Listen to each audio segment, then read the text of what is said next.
Hello welcome to AKSIS daily current అఫైర్స్లో భాగంగా ఈరోజు ఇండో భూటాన్ రిలేషన్స్కి సంబంధించినటువంటి కొన్ని ముఖ్యమైనటువంటి డీటెయిల్స్ డిస్కస్ చేయబోతున్నాం.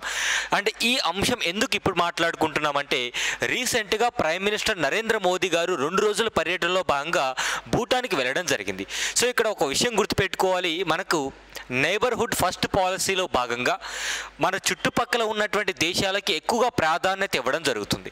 అండ్ ఎందుకు ఇవ్వాల్సి వస్తుంది అంటే మన పక్కన ఉన్నటువంటి చైనాని కంటైన్ చేసేటువంటి ఉద్దేశం ఒకటైతే, అండ్ మన పక్కన ఉన్నటువంటి ఫ్రెండ్లీ కంట్రీస్ని ఏర్పాటు చేసుకోవడం కూడా ఈ యొక్క నైబర్హుడ్ ఫస్ట్ పాలసీలో అండ్ ఐఆర్ పాయింట్ ఆఫ్ వ్యూలో చాలా ఇంపార్టెంట్.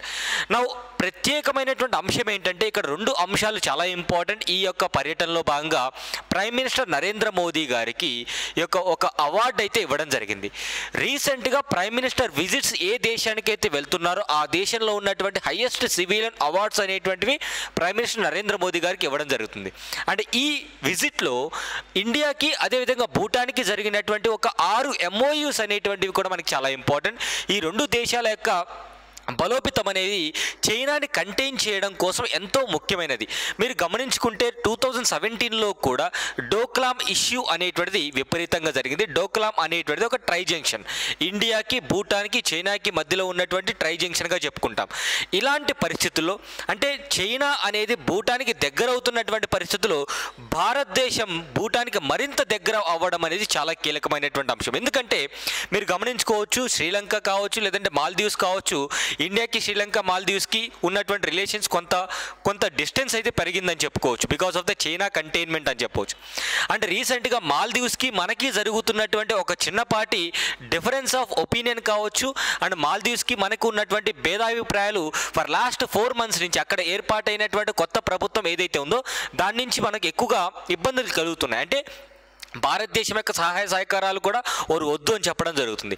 కానీ ఏదేమైనప్పటికీ కూడా మనకి దూరం అవుతున్నటువంటి నైబర్స్ కాస్త ఈ భూటాన్తో రిలేషన్స్ అనేటువంటివి గతం నుంచి కూడా కొంత మెరుగుపడుతూనే ఉన్నాయి. అండ్ ఈరోజు ఈ పర్యటనలో భాగంగా ఒక 6 MOUs అనేవి చేసుకున్నాం. ఆ 6 MOUs ఏంటో ఫోకస్ చేద్దాం.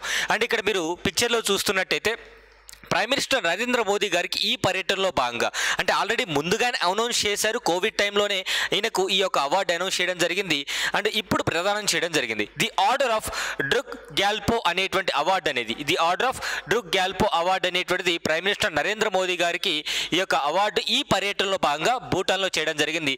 అండ్ ఈ అవార్డు అనేది భూటాన్ యొక్క హైయెస్ట్ సివిలియన్ అవార్డుగా చెప్పుకోవచ్చు. భారతదేశంలో భారత్ రత్న ఏ విధంగా అయితే ఉంటుందో ఆ దేశంలో కూడా. అండ్ భూటాన్ యొక్క ప్రైమ్ మినిస్టర్ గారు షేరింగ్ గారు ప్రైమ్ మినిస్టర్ మన ఇండియన్ ప్రైమ్ మినిస్టర్ని ఒక స్టేట్మెంట్తో అభివర్ణించడం జరిగింది. అదేంటంటే మోడీ ఫిగర్ ఆఫ్ డెస్టినీ అనేటువంటి స్టేట్మెంట్తో అభివర్ణించడం జరిగింది. చాలా ఇంపార్టెంట్. అంటే భారతదేశం యొక్క ప్రధానమంత్రిని ప్రపంచ దేశాల్లో ప్రఖ్యాతిగాంచినటువంటి దేశాలందరూ కూడా ప్రశంసించడం జరుగుతుంది. ఇక్కడ ప్రైమ్ మినిస్టర్ అంటే వ్యక్తి కాదు, ఎంటైర్ కంట్రీని ప్రశంసించడం జరుగుతుందని మనం అర్థం చేసుకోవాలి. So Modi figure of destiny అన్నట్టుగా మనకి అభివర్ణించడం జరిగింది.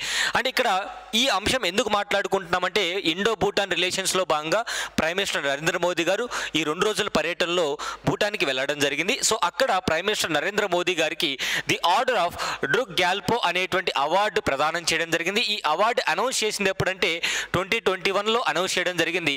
అండ్ ఈవెన్ కోవిడ్ టైంలో నైబర్హుడ్ ఫస్ట్ పాలసీ మన భారతదేశం చూపించడం జరిగింది. 50,000 కోవిడ్ వ్యాక్సిన్ డోసెస్ అనేటువంటి భూటాన్కి ఇవ్వడం జరిగింది. అండ్ ఆ సందర్భం నుంచి కూడా మరింత దగ్గర అవుతూ 5 లక్షల డోసెస్ అనేటువంటివి కోవిడ్ టైంలో వ్యాక్సిన్స్ మనం ప్రొవైడ్ చేయడం జరిగింది. అంటే ఒక జాగ్రఫికల్ పాయింట్ ఆఫ్ వ్యూలో చూస్తే ఇండియాకి భూటాన్ ఎందుకు అంత ఇంపార్టెంట్ అంటే ఇక్కడ మీరు గమనించినట్టయితే ఇండియాకి భూటాన్ ఎందుకు ఇంపార్టెంట్ అంటే ఈ నార్త్ ఈస్టర్న్ స్టేట్స్ ఏవైతే 7 సిస్టర్స్ ఏవైతే ఉన్నాయో ఈ 7 సిస్టర్కి కనెక్టివిటీ మనకి వెస్ట్ బెంగాల్లో ఉన్నటువంటి చికెన్ స్నేక్ అంటాం, లేదంటే సిలిగురి కారిడార్ అంటాం. ఈ సిలిగురి కారిడార్ అనేటువంటిది భూటాన్కి దగ్గరగా ఉంది. అండ్ ఒకవేళ చైనా అనేది భూటాన్కి దగ్గరైతే ఈ సిలిగురి కారిడార్ పైన ఎక్కువగా కన్నేసేటువంటి అవకాశం ఉంటుంది. అంటే దీన్ని ఒకవేళ ఆక్యుపై చేసుకున్నట్టయితే entire north eastern part of ఇండియాకి మెయిన్ ల్యాండ్ ఇండియాకి కనెక్షన్ అనే అనేటువంటిది కట్ అయిపోతుంది. సో ఈ కాంటెక్స్ట్లో ఈ సిలిగురి కారిడార్తో పాటు దగ్గరలో ఉన్నటువంటి అంటే భారతదేశంతో బౌండరీ షేర్ చేసుకుంటున్నటువంటి భూటాన్తో మనం సఖ్యతగా ఉండడం అనేది మన యొక్క ఫారిన్ పాలసీ అదేవిధంగా డిఫెన్స్ స్ట్రాటజీలో చాలా కీలకమైనటువంటి అంశం. అండ్ గతంలో మీరు చూసినట్టయితే 2017లో స్టాండ్ ఆఫ్ ఏదైతే మనకి డోక్లాం ఇష్యూ ఉందో ఈ డోక్లాం ఇష్యూ అనేటువంటిది ఇక్కడ చైనా, భూటాన్ అదేవిధంగా భారతదేశం ఈ మూడు దేశాలకి కూడా ఉన్నటువంటి ట్రై జంక్షన్గా చెప్పుకోవచ్చు. 2017లో చైనాకి మనకి ఇష్యూ అయితే జరిగింది. అంటే ఈవెన్ భూటాన్ యొక్క ఫారిన్ పాలసీలో కానివ్వండి, భూటాన్ యొక్క డిఫెన్స్లో మన యొక్క పాత్ర అంటే భారతదేశం పాత్ర ఎక్కువగా ఉంది. అంటే ఇది చాలా స్ట్రాటజికల్ పాయింట్ ఆఫ్ వ్యూ మనకి ఇక్కడ మీరు చూసుకోవచ్చు. Strategical point of view. So ఇక్కడ సిలిగురి కారిడార్ అండ్ భూటాన్తో బౌండరీ షేర్ చేసుకుంటున్నటువంటి భారతదేశం రాష్ట్రాలు ఏంటి అంటే ఇక్కడ వెస్ట్ బెంగాల్ ఒకటి, అదేవిధంగా సిక్కిం ఒకటి, అదేవిధంగా అస్సాం ఒకటి, అదేవిధంగా అరుణాచల్ ప్రదేశ్.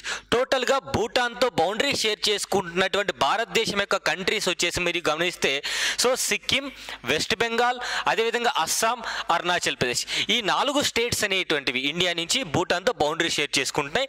డోక్లాం ట్రై జంక్షన్ అనేటువంటిది చైనా, భూటాన్ అండ్ ఇండియాకి కూడా ఈ యొక్క ట్రై జంక్షన్గా చెప్పుకోవచ్చు. సో 2017లో జరిగినటువంటి ఇష్యూ కూడా తెలుసు మనకి.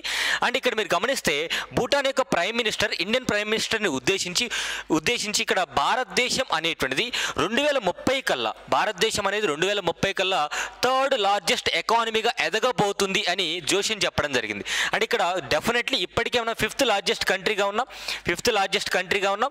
సో బై 2030 భారతదేశం అనేది 3వ అతిపెద్ద ఆర్థిక దేశంగా ఎదగబోతుందని చెప్పేసి కూడా మనకి ఇక్కడ ఈ సమావేశంలో తెలపడం జరిగింది. అండ్ భారతదేశం మాత్రమే కాదు నరేంద్ర మోదీ గారు అటు నేషనల్ లీడర్ అదేవిధంగా రీజనల్ లీడర్గా గ్లోబల్ లీడర్గా కూడా ఒక అవుట్ స్టాండింగ్ పర్ఫార్మెన్స్ అనేటువంటిది నరేంద్ర మోదీ గారు చేస్తున్నారని చెప్పేసి ఆయన అభిప్రాయపడడం జరిగింది.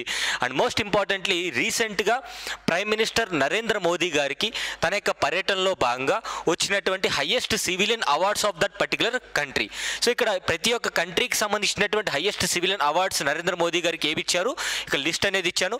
సో 2021లో భూటాన్కి సంబంధించినటువంటి order of the Druk Gyalpo అనేటువంటిది ఇవ్వడం జరిగింది. ప్యాలెస్టీన్కి సంబంధించినటువంటి grand collar of the state, అదేవిధంగా రష్యాకి సంబంధించినటువంటి order of Saint Andrew award, even ఆఫ్ఘనిస్తాన్కి సంబంధించినటువంటి state order of Ghazi Amir, Saudi అరేబియాకి సంబంధించి అదేవిధంగా UAE, Maldives, South Korea republic of South Korea అంటాం, యుఎస్ఏకి సంబంధించినటువంటి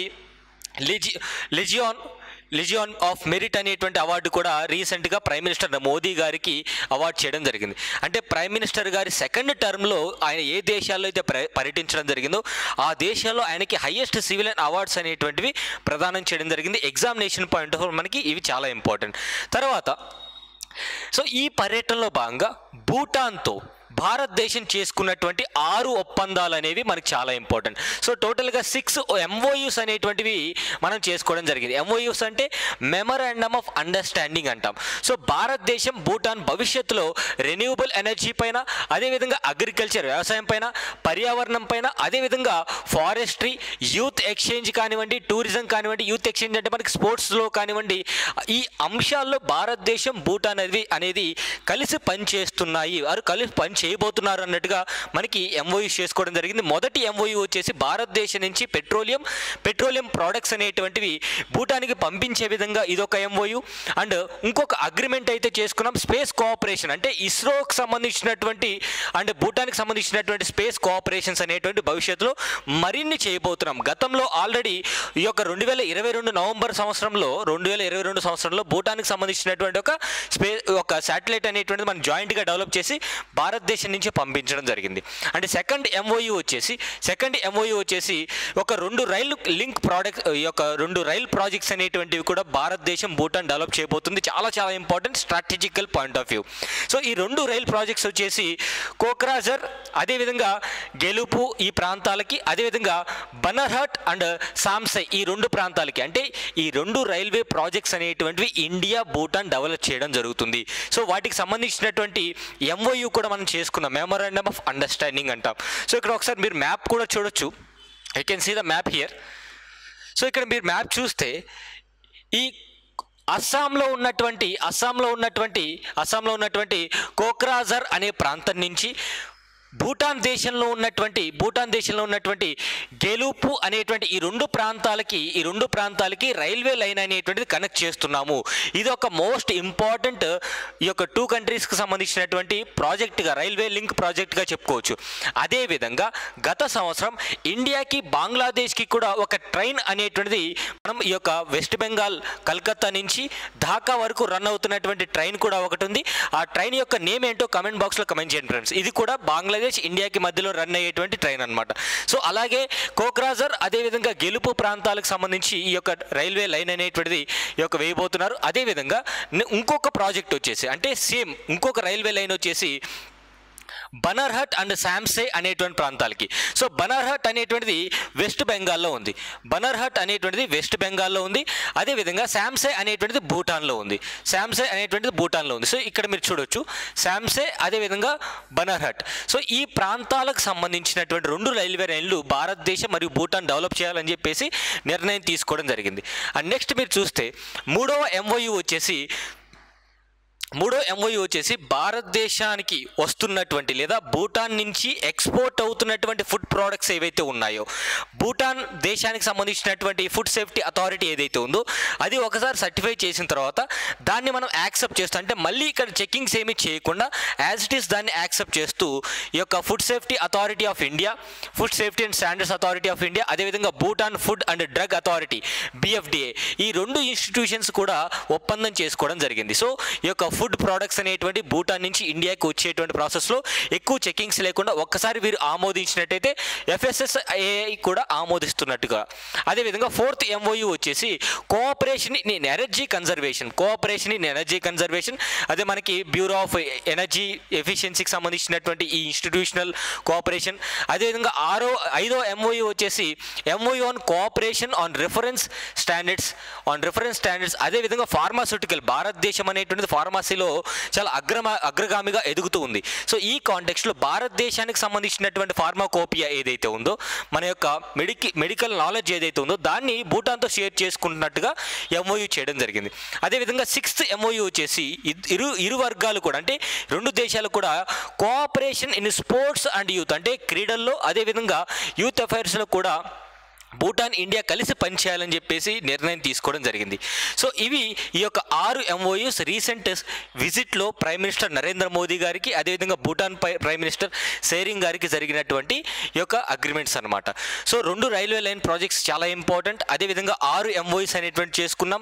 అండ్ ఫైనల్గా నరేంద్ర మోదీ గారికి ఇచ్చినటువంటి అవార్డు పేరు కూడా ఇంపార్టెంట్గా గుర్తుపెట్టుకోవాలి. సో ఇది ఇండియా భూటాన్ రిలేషన్స్ మనకి ఉన్నటువంటి స్ట్రాటజిక్ పాయింట్ కూడా నైబర్హుడ్ ఫస్ట్ పాలసీలో భాగంగా మనం ఇది చేసుకోవడం జరిగింది. Thank you so much. Have a nice day.